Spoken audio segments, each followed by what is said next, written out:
Elokei Yisrael Mini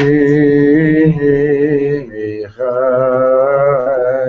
Mitzvayli Gabriel Milfana Yoliel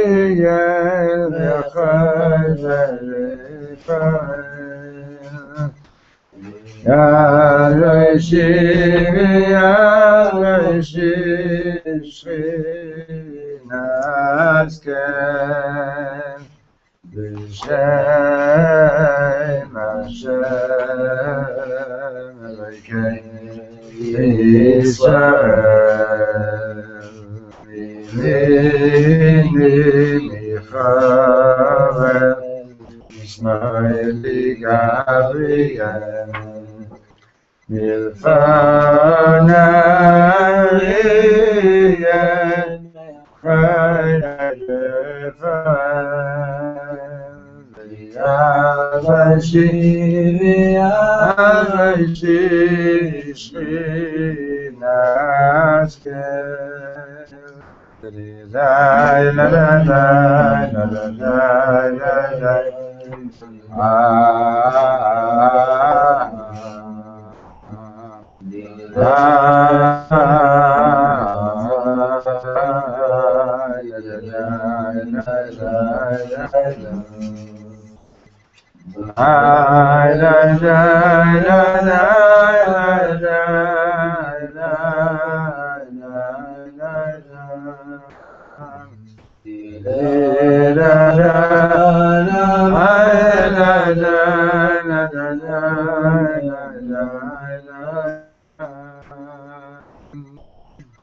Okay, so we skipped one marriage, one chupah lesson, and we're going to go back to it, okay? So we're on page, hold on, there's that last one.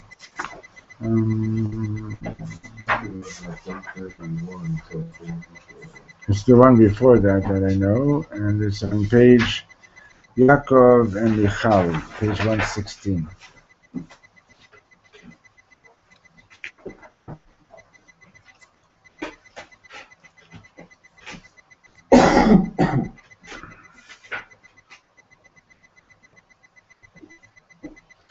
So we had a wedding last night, and we said over some of the things from that we've been learning.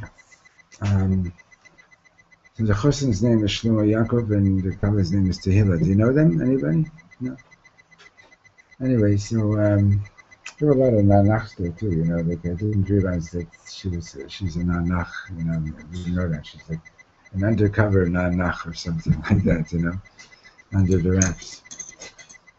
Anyway,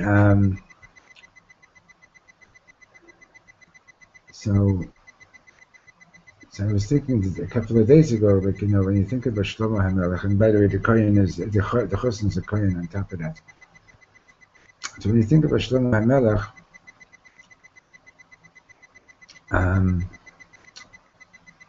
right, so what's he famous for besides his wisdom? His building the Beit HaMikdash and writing Shir Shirim and Kohelet, right? Now it's interesting that concerning Kohelet and Shir Shirim, there's a Mishnah in Masechet Yadayim. At some point, they canonized the books of the Tanakh.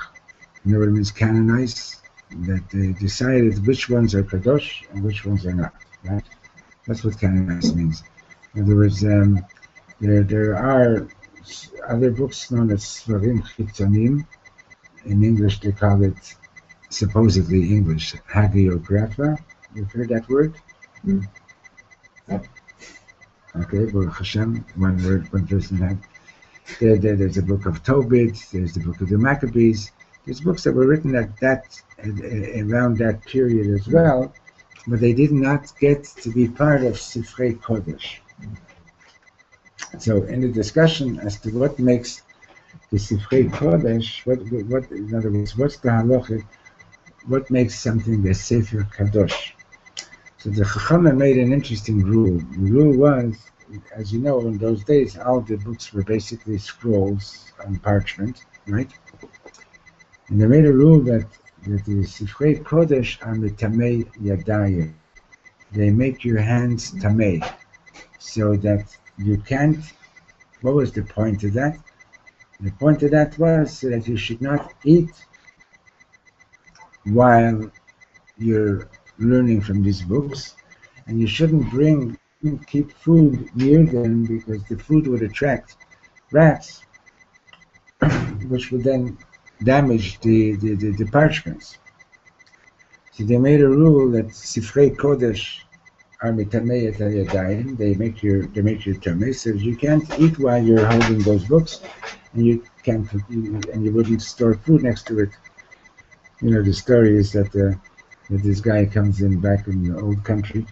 This simple Yid comes into a Medrash, and like, you know, the old Gemaras like are really big, and he takes one Gemara after something with another one and another one, and he stacks up a whole bunch of Gemaras, and the people look at him like, this guy must be a really big scholar. Well, what he actually did was he wanted to climb up to some shelf to get his lunch, you know. So he stacked up the Gemaras to stand on. But you know, people have different. You know, this story with the Rebbe Reb Elimelech, a chassid of the name of the Melech, goes into this Misnagdish, and he sees that this Misnagdish is sitting there learning, and he's using the name of the Melech, the Sefer, as a footstool. Like he's got his foot on it. Like, you know, the Misnagdim were like very, very. Drink something, Shlomo. You need to drink. Say l'chaim, take a drink. And they were very, very against the Hasidim. So like, you know, they were very extreme Misnagdim. Like, you know, they would throw stones at the Hasidim. And this guy sees a Hasidic Sefer, put it on the floor and step on it, right? So this chassid comes in and he says, "Excuse me, let me pick that up. You got to hear the rest of this Mersha." Elimelech of Lishanas? Of Lishanas, yeah. It's okay. So, it's for a student, for a class? No, it's anyway, she says, why do you consider this Sefer to be so special? What can you tell me about the author? He said, is he a big scholar? Is he this? Is he that? She says, I can tell you one thing. That if he was on the floor and you would be putting your foot on him as a foot, he wouldn't complain. You know? Anyway, so there's a discussion there's an argument about whether the book of Kohelet is included among the Svarim K'toshim, and the reason, I imagine, I'm not sure, but the reason behind the argument is that Kohelet is basically a book of wisdom, right? It's his thoughts, it's his wisdom. So why would that go in the books of the Tanakh? And then there's another opinion that says that concerning Kohelet there was agreement, but there was an argument about Shir HaShirim, the Song of Songs. Now, Shir HaShirim is one of two books in the Tanakh that doesn't have God's name in it. Megillah Esther doesn't have God's name in it, and Shir HaShirim doesn't have God's name in it. There may be a third one, but I'm not sure. Anyway, so until Rabbi Akiva came, and he said, Chas v'sholem, don't even imagine that there was anybody that ever considered Shir HaShirim not to be among the holy books. And in fact, the entire existence of the world was like nothing until, compared to the day that we received Shir HaShirim, the Song of Songs. And if all the books of the Tanakh are Kodesh, Shir HaShirim is Kodesh HaKodeshim. Shir HaShirim is the Holy of Holies. So, and as you know, like what was if you read Shir HaShirim, as a matter of fact, somebody told me that the Dr. Rebbe once said that if he would have the authority, he would exchange the psalms that we say Bukabul Shabbos with Shir HaShirim. The Sfaradim say Shir HaShirim every Friday night. And then it's also printed in Ashkenazi sidders for people. People would recite it individually, but people would recite it individually. You can open the door also. So like I remember, the Chabad that is not even in the siddur, but if you're looking at in every other siddur, you'll see the Shir HaShirim is there by Kabbalah Shabbos. And Shir HaShirim is basically a love song. And if you don't read it on the highest level, it's like if you don't read it on the high deep level, it's like you really wonder like what's this doing in the books of the Tanakh, right? Because it's quite explicit about the love between a man and a woman, and so obviously this is all a metaphor for the love between Hashem and the Jewish people. And more particularly, it's the metaphor of what happened at Matan Torah when the Torah was given. And you know that according to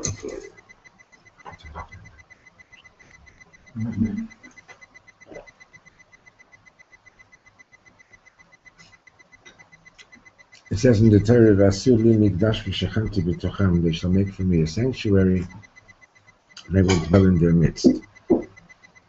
So there's a drash in the Gemara that says, "B'tocho lo ne'emar." It doesn't say I will dwell in it, but rather it says, "B'tocham," I will dwell amongst them. So the drash that the rabbis make is, "B'toch libam shel kol echad ve'echad," that God wants to dwell in the heart of every one of us, and based on that teaching, right? So the Zohar explains that how each individual is supposed to be a sanctuary for God, and that the Mishkan is, in a certain sense, is a model. The Mishkan, in a certain sense, is a model.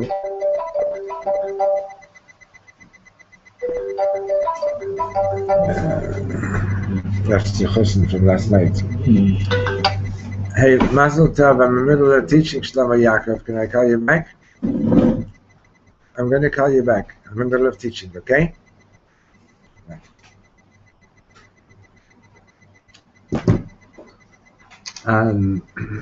So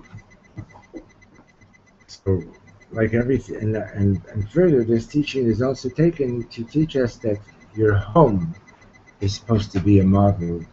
It's to be modeled after the sanctuary, right? So, for example, the table that you read at is correspondent to what in the sanctuary, to what in the Mishkan, to the altar, right? And what corresponds to the Holy of Holies is the bedroom. Okay? Just like in the Holy of Holies, you also had the two cherubim, the kruvim, right? One male, one female, and so on, and so on, and it's the union and the space between them through which God's voice comes and emanates, and it's all that unity that is the way that is the metaphor or the symbol of Hashem's presence in the world, So I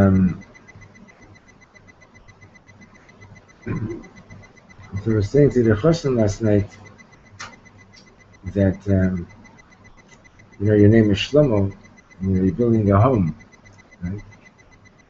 you need to have the wisdom, Kohelet, and you're building a base of Mikdash, right?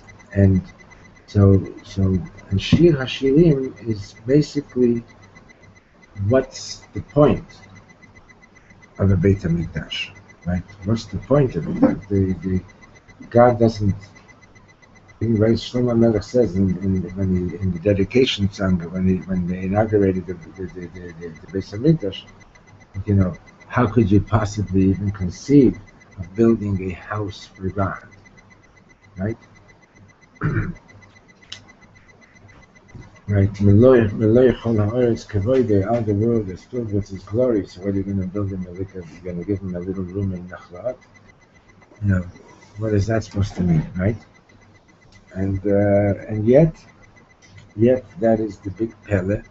That is the amazing thing, is that God contracts Himself into the physical world and gives us the responsibility and the opportunity to actually bring His being, make His being manifest in this world. Okay? And like we were learning this morning in Chassidus, 7:30 in the morning. It's okay. It's okay. It's okay. I'm allowed to do that with him because I knew her grandfather. I knew her great grandfather. So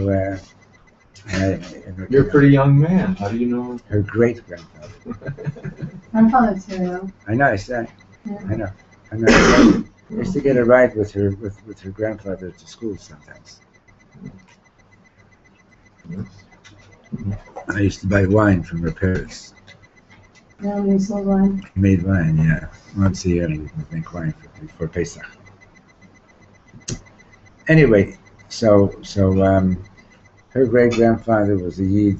He was probably the first one in the yeshiva Shabbos morning, and he'd be sitting and learning Chassidus, and then he'd be there during the Torah reading, and then davening was over and everybody went home, and I would come back in the afternoon, 3-4 in the afternoon, for Masivah Shabbos, which was like the youth group, and you'd see Reb Peretz sitting on the bench, and he's holding by Ashrei, Yeshrei, Veisecha, and he would daven word by word. And he finished davening Shacharis like maybe 5-6 o'clock in the afternoon or whatever. Where was this? In Montreal. Yeah. And so where am I holding? So we were learning in a mimer this morning. What is Kabbalat Torah? What does it mean to receive the Torah? Right? And what the Alter Rebbe explains is, okay, good. So let's say I give you a book. That means that you receive it, right? And no, it means you have the book, right? You got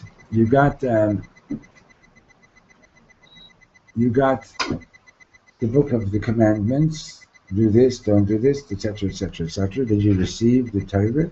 No, receiving the Torah is a whole other level. Receiving the Torah means that you received it in such a way that when you're living by it, there's a revelation of godliness in this world.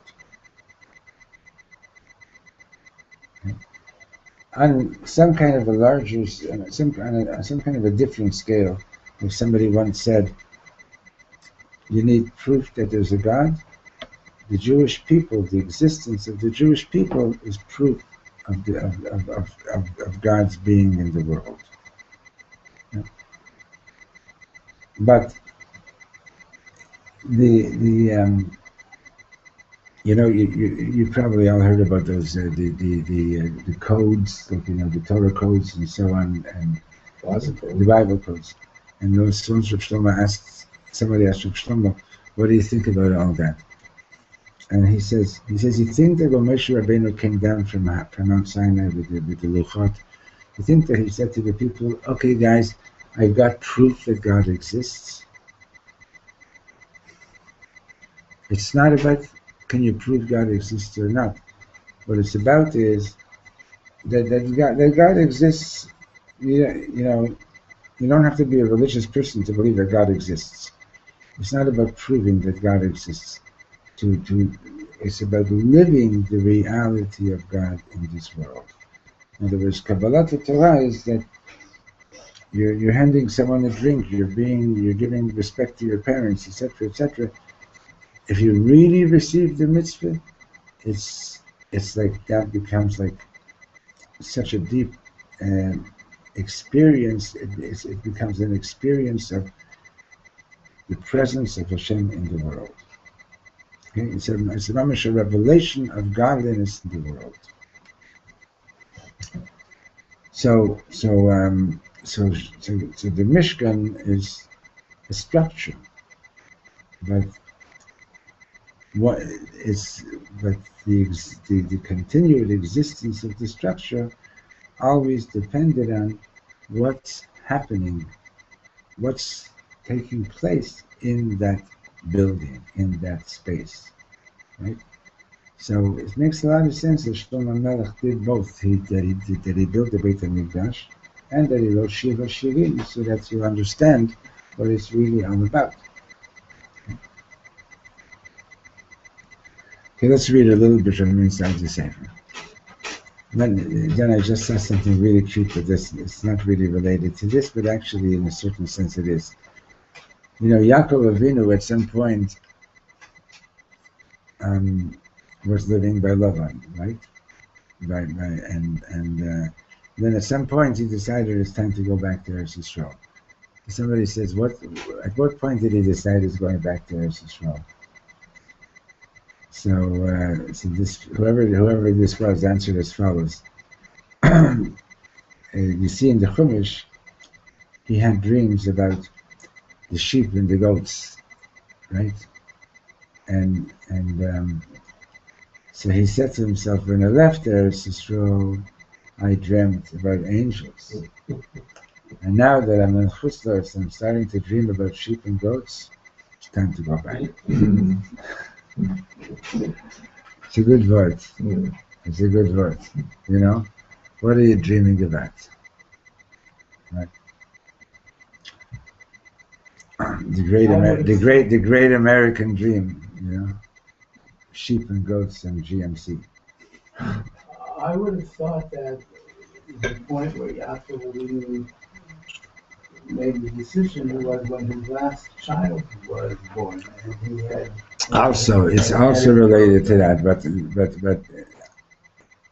it's but the last thing that happened was his last child that was born was Binyamin. He was born just like as they were coming into Eretz Yisrael. But it's true. It's what you're referring to. It says that after Yosef was born, he felt that he had the power to go back and confront Esau. But on the practical side of it, it tells us that he made this deal with Lavan about the spotted and the not spotted and so on. So you know. Okay, so how does that connect to what we're talking about? The question is when you know, what are you dreaming about? And when you're in a shul, what are you dreaming about? You know. Oh, you had to tell me that. Now I'm going to have to say Tachnun twice, once for the sins that I did and once for sleeping. What about if you're dreaming about angels? Are you allowed to dream about angels in shul? Depends if you're a chassid or a misnagid. Depends whether you're looking at it in the pizza. Well, Some of us just don't. He's hot today. Very good. Very good. Okay. So, Tfilat Klulot. What does that mean? The prayer of joining.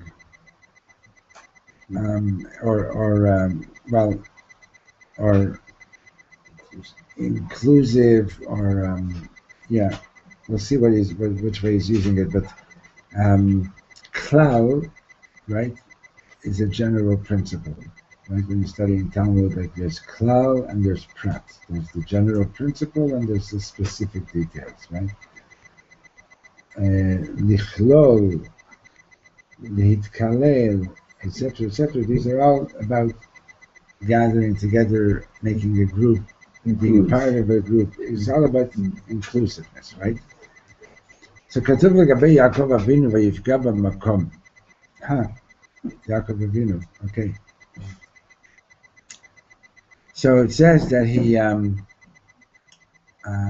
not sure what's the best way to word in English, but lifgoa is a very, very strong word.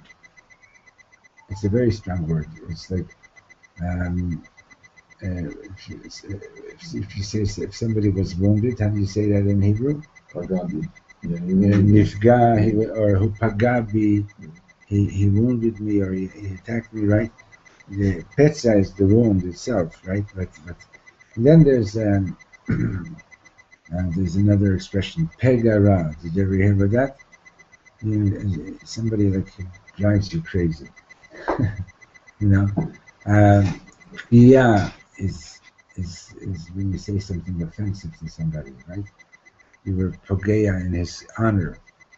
So it says that vayivga b'makom, Yaakov Avinu happened to come to the place. Okay, in other words, there's I could be going to meet you, okay, and that's like a whole planned thing, and like I'm conscious of what I'm going to be doing, and so on and so on. And then there's like I'm walking around somewhere, and I look up and I say, "Hey, what are you doing here?" Right? Like I didn't expect you here, right? It's like it's an unplanned meeting, right? So it says, "Vayivga b'makom," that Yaakov Avinu, like all of a sudden, found himself in a certain place. And where was that place? That was Har Moriah. Okay. V'amru Chazal, and the rabbis say, we're on page 116, "Ein pkiya ela l'shon tefillah." The rabbis say that pkiya is actually one of the 10 terms for prayer. There's 10 different terms that are used for prayer, and vayivga b'makom, so the rabbis interpret that he prayed at that place. Okay. So Rabbeinu Leibel Eger Omer, Rabbi Leibel Eger was a student of the Ishbisser, and כשמבקשים טובה ממישהו, when you ask someone for a favor, מדברים איתו, you speak to the person, right? You don't say, "Hey, give me your bike," you know. I feel like riding your Harley right now, you know. Whatever. You want a favor, right? You say, "Hey, can I please have it? Can you do me a favor?" Right? You don't talk like that. Right? You talk. You don't demand. You don't talk harshly. אבל כשצריכים משהו שקשור לפיקוח נפש, when you need something that is connected with staying alive, saving a life, ממש נאחזים בו, and then you mamish grab onto the person, ואומרים, and you say, אתה חייב לעזור לי, hey, you gotta help me, right? You don't say, "Oh, please, you know, doctor, the surgery is killing me, can you please do something about it?" You know, you just, right? Okay? So, כשיעקב אבינו התפלל, so when Yaakov Avinu was praying, נאמר, it says, ויפגע במקום. So the one time that the Torah tells us about Yaakov Avinu praying, what word does it use? It uses the word vayifga. He prayed to God very intensely. In other words, hu tafas et borei olam. It's as if he grabbed God. Kiviyachol. Kiviyachol is a word that it literally means as if it was possible, as if what was possible, as if it was possible to speak this way. In other words, when you grab God, how, you know, and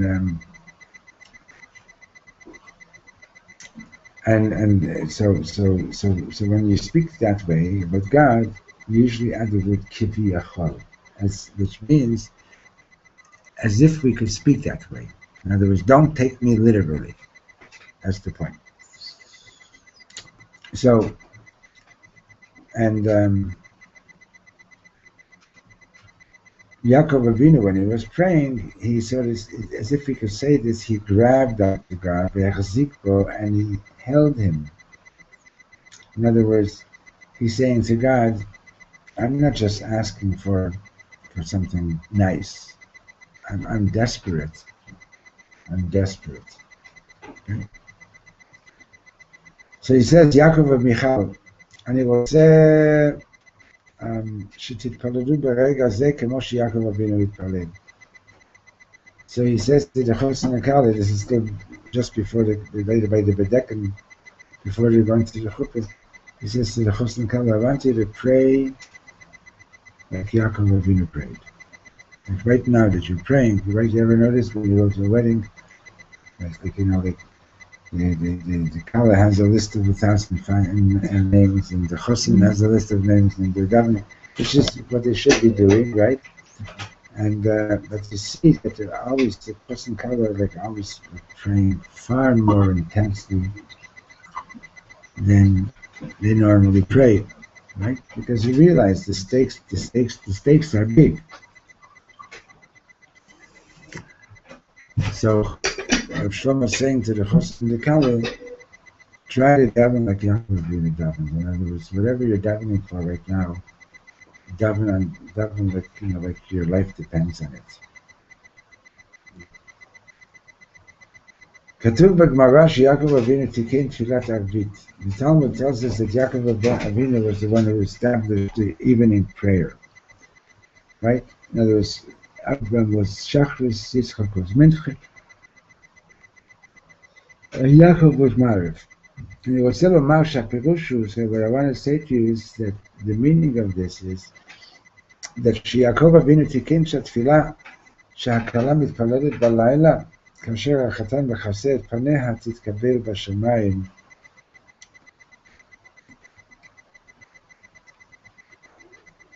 That the prayer, Yaakov Avinu established that the prayer that the Kala is praying at night when the Chosin covers her face, that her prayer should be accepted. I bless you that your prayers should be deep. Okay, what happened here?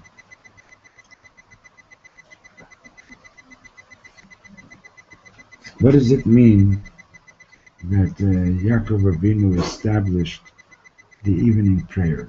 Right, so we know that like when Avraham Avinu, when he followed the Torah, tells us about him praying. It tells us that it was he got up early in the morning, right? Yitzchak Avinu, it says Vayetzi l'suach b'sadeh lifnot erev. Yitzchak Avinu went out into the field before evening, right? So what was he praying? Mincha. Yaakov Avinu, it says, right, he happened to be at the place and he stayed there overnight, right? Okay, so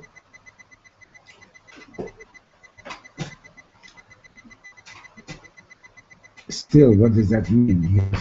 That he was mitaken b'tfilah. Not only that he taught us to daven at that time of day, right?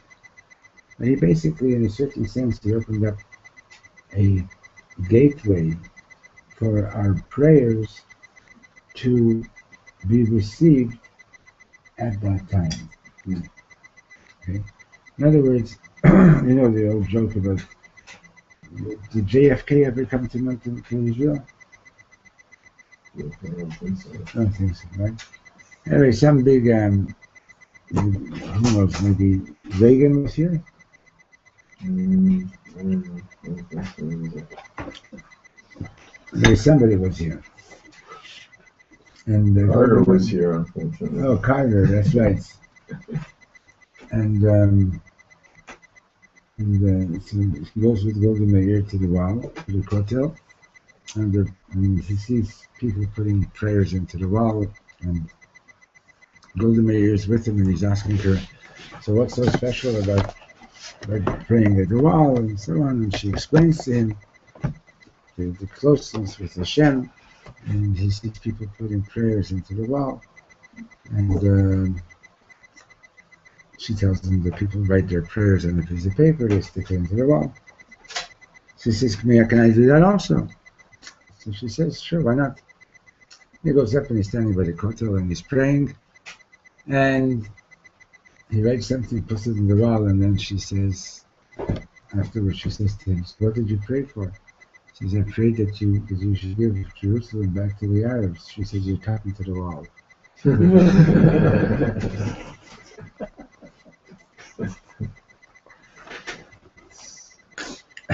Sounds like Carter. Sounds like Golda Meir. Right? You're talking to the wall, right? But the idea is that, right, like we were learning the other day, that there are places in this world that are like sort of like channels or for our prayers to ascend. Right? The kotel is one.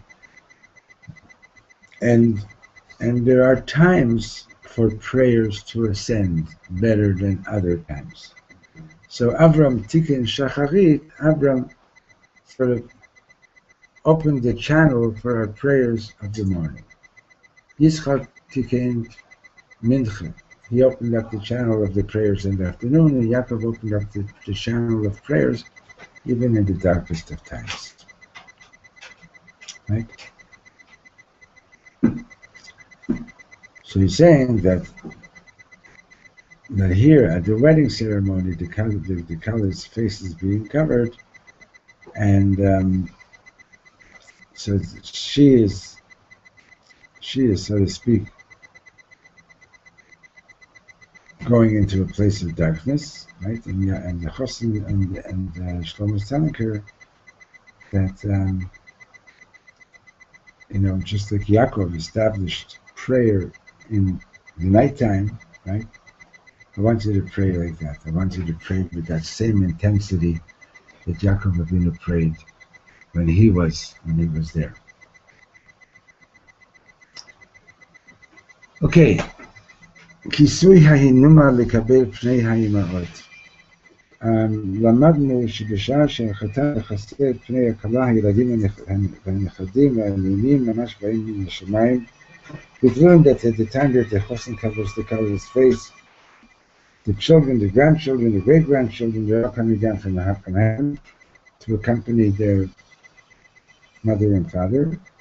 וידוע שהם אינם באים לבד, and obviously they're not coming on their own, אלא יחד עם שרה, רבקה, רחל ולאה, but rather they're coming together with רבקה, רחל ולאה, אמותינו הקדושות, וכמובן הם מביאים גם את הסבתות שלך, יעקב ושלך, מיכל, and obviously they're also bringing your grandparents to the chuppah. לכן חברים, אני רוצה לשיר ניגון שמח ולקבל את פני האימהות הקדושות, את פני הילדים החמודים. Okay, so, in some customs, when the Kala is walking around the chosin, so she walks by herself. In some places, she walks with the two mothers. In some places, she walks with her mother and her father. And in Lubavitch, the whole mishpacha walks with her. The mother, the father, the uncles, and the aunts, and so on. Like literally, it's like, that's the minute. You'll see, just say the Baba, whoever's there from the family, right? How many people walk around with your sister? How many people were walking around with her? You also? No, just the married people. I was Right. My grandparents are there, and it's Uncles, my aunts? friends, no one was around. Yeah? No one was under the chuppah. What? Not under the chuppah. No, but while she was walking around the chosin, she did by herself? She went by herself? parents and grandparents. Grandparents also walk. So yeah, it's the same Yeah, Chabad. The sure. grandparents also, and also uncles and aunts if they would have wanted to. You're Chabad? Can't you tell? No. How do you tell if someone's Chabad? Her name's Sterna and she looks like she's from Canada. I'm kidding. I'm kidding. So good. No, my name is Ray usually. Stern is a Chabad. It's the name of the Rebbetzins, but even so, anyway, it doesn't matter. This is the Heilige Sterne. And in any case, so what am I getting at?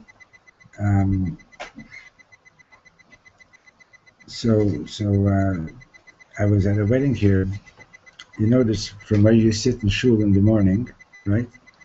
Right up at the front, on your left, there's this tall guy standing, and he's like mamish davening all the time. Near Barak, yeah.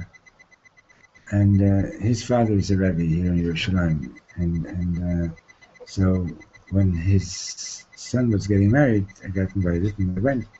And like mamish at the chuppah, they were by name, while there was an even being sung, they were by name inviting all their ancestors, and this guy is related to every Rebbe that ever lived. Like they started all the way back from the Baal Shem Tov. Yeah, they started all the way back from the Baal Shem Tov and this Rebbe and that Rebbe and that Rebbe and that Rebbe and that Rebbe. To list all of them, you know. And this guy is the most humble guy, by the way. This young man. He's a very humble man. Anyway, so the you can't just go up without saying hello to Sterna, the Heilige Sterna. It's happening to me. Yeah. Baruch Hashem. Yeah. Anyway, so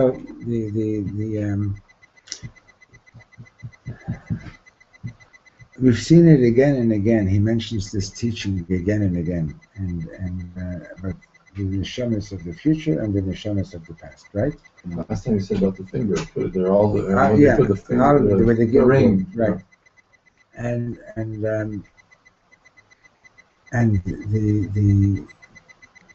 the underlying message of all these particular teachings is basically to realize that you're part of this continuum. Understand? You're not. When you daven, you say Baruch Atah Hashem Elokeinu v'Elokei Avoteinu, right? It's not just that that you personally believe in God, right? You're connecting with Abraham Avinu and with Yitzchak and with Yaakov and with Sarah, Rivka, Rachel, Leah. Understand? It's got to be your personal God. You've got to have your personal relationship with Hashem. But that's not enough. It also has to be connected with your ancestors. And then on the other hand, it's not enough to be connected just because you're born this way. It also has to be your personal God. Right? So it has to be Elokeinu and it has to be Elokei Avoseinu. Okay? So we're on page 117. Yaakov, קום בשמחה וחסות את פני כלתך, כי אין שמחה גדולה מזו, כשיודעים שבורא כל העולמים קיבל את תפילותינו. There's no greater joy than to pray when you know that the Creator of all the worlds has accepted our prayers. לך בשמחה גדולה וחסה עכשיו את פני כלתך היפה והקדושה. Go with great joy and cover the Kal's face.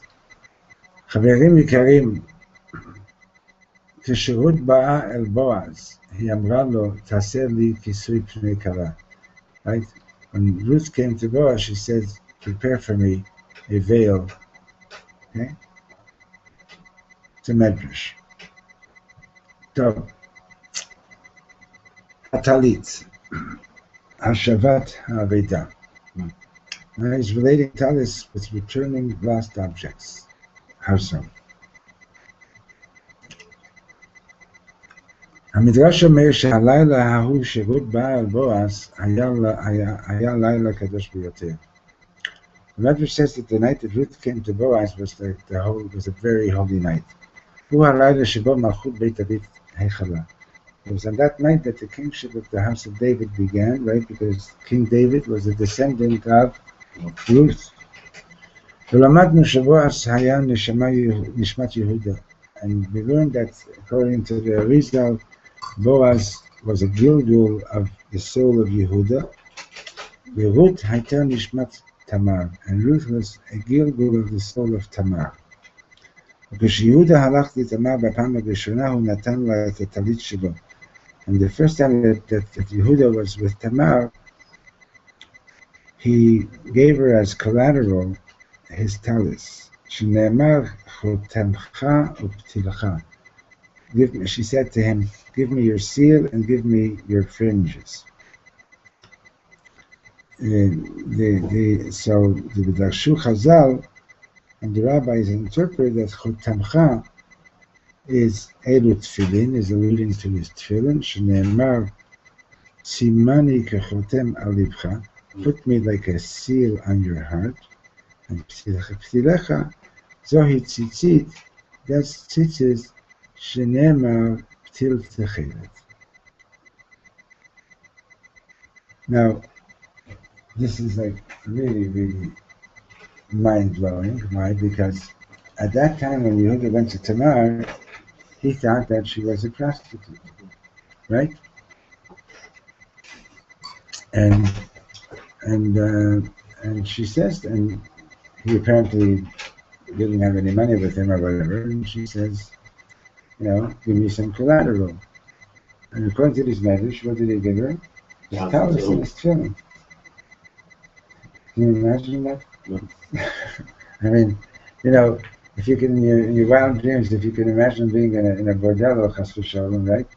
But you wouldn't leave your talus and tefillin there because Wouldn't even bring them. you wouldn't call up your kid tomorrow and say, hey, I left, can you go get my talus and tefillin?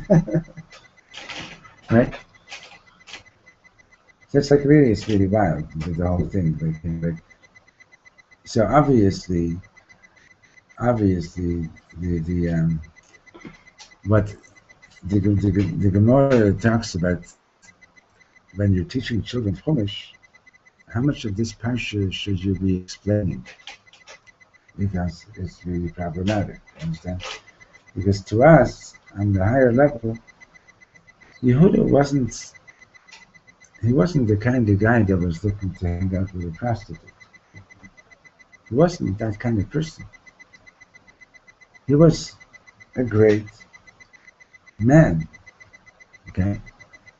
And so if something like that happens, I don't know how to explain it. His wife had passed away, though, right? No, he wasn't. That doesn't say. And even if so, he could have. He says he didn't have more than one wife. I don't know, but it's not. That's not going to explain, like something like that. And honestly, I don't understand it. All I could tell you is that in the holy books and in the midrashim, they see this as something that was preordained by heaven, that this was going to have to happen, and it was through that union that the soul of Mashiach comes into the world. Okay. Now, I once asked somebody, Mashiach has to come into the world through a relationship with a man thinking he's having a relationship with a prostitute, right? Well, Turns out that she was now with Gogol Magog, so doesn't that make sense? Well, over here you're talking about bringing the soul of Mashiach into the world. You would imagine that the soul of Mashiach should come into the world for the first time through a union of the two holiest people, right? That's what you would imagine, Mamish, this guy meditates 48 hours a day, and she meditates 49 hours a day, and and like they're the holiest people. They're barely touching the ground even when they're walking on the soil. They're just so elevated, etc., etc. And from them came the soul of Mashiach, right? And the soul also comes from love and wisdom. Yeah, that's right. Okay. So it's the same. It's the same string. Okay. So the fart was the No, it's the same lineage. You understand? Reb Shlomo said you never know. That's right. Besides, you never know. So somebody once told me like that the Sultan was constantly on guard to prevent the soul of Mashiach from coming into the world. And so where was he always watching? In all the holy places.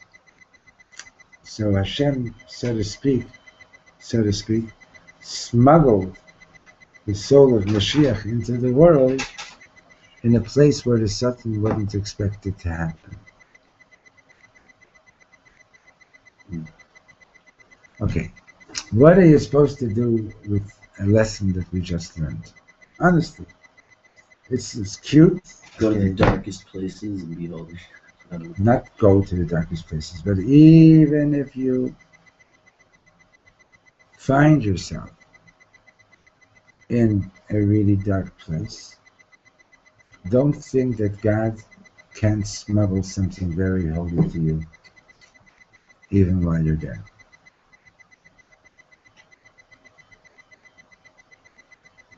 I think Tamar, Yehuda, you can maybe question his motivation or whatever, but Tamar knew that she wanted a descendant child from Yehuda. Yeah. So she knew that it was Yehuda himself, and she Right. wasn't given the youngest son. Right. So her motivation was pure, I think. There's no question about it. Yehuda, I don't know what he was thinking. I agree. And then prior to that was then what they called it, and Ruth is a Moabite, and she comes from the union of Lot and one of his daughters in her lineage, right? So it's not pashut, right? She converted. Yeah. It's all true. You understand? But still, the point over here is that the point that I'm making right now is that there, when you say something like God had to smuggle the soul of Mashiach into the world. Why did God have to smuggle the soul of Mashiach into the world? Okay? Even to even talk like that, right? God can't send the soul of Mashiach into the world in an upright, functional family. It has to be in a dysfunctional family, situation, and it has to be in this kind of a way. Of course he could. But what's the point? The point is that when it's going to come to the ultimate redemption, every year is going to be redeemed. It's not going to be an elite of Jewish people that are going to be redeemed. Everybody's going to be redeemed. Okay? The point is that redeemed. Okay? The point is that wherever you are, don't give up. Okay? Wherever you are, don't give up. Hashem, there's nobody and nothing that can totally block Hashem from reaching you. Okay? So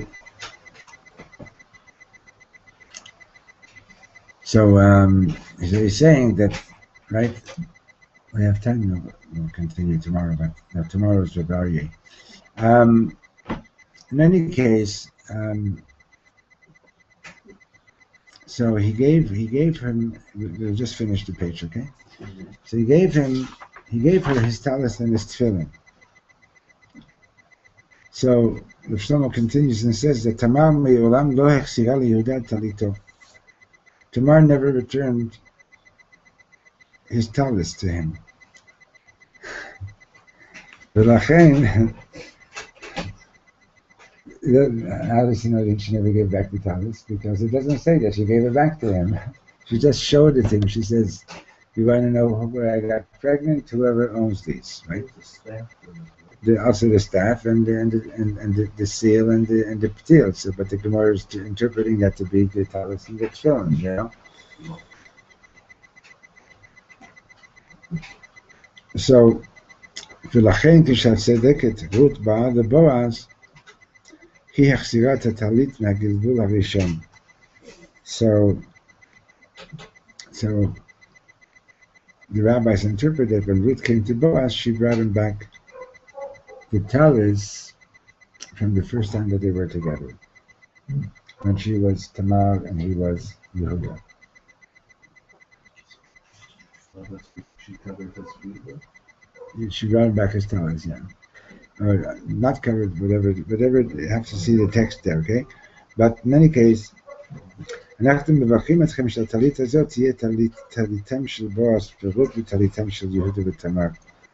So Reb Shlomo, as the Caliph was giving the Chosum Talis, he was giving them a blessing that this should be the Talis that this Talis should be connected with the Talis of Yehuda and Tamar and Boaz and Ruth. Understand? And it was the same Talis. Or the same talis, right? Now, again, we're talking in metaphors in a certain sense, right? And the point is, like we said before, the issue of continuity and the issue of knowing that don't give up. Don't give up. You're coming from people who were in, for sure, very difficult situations, maybe far worse than whatever you're experiencing, right?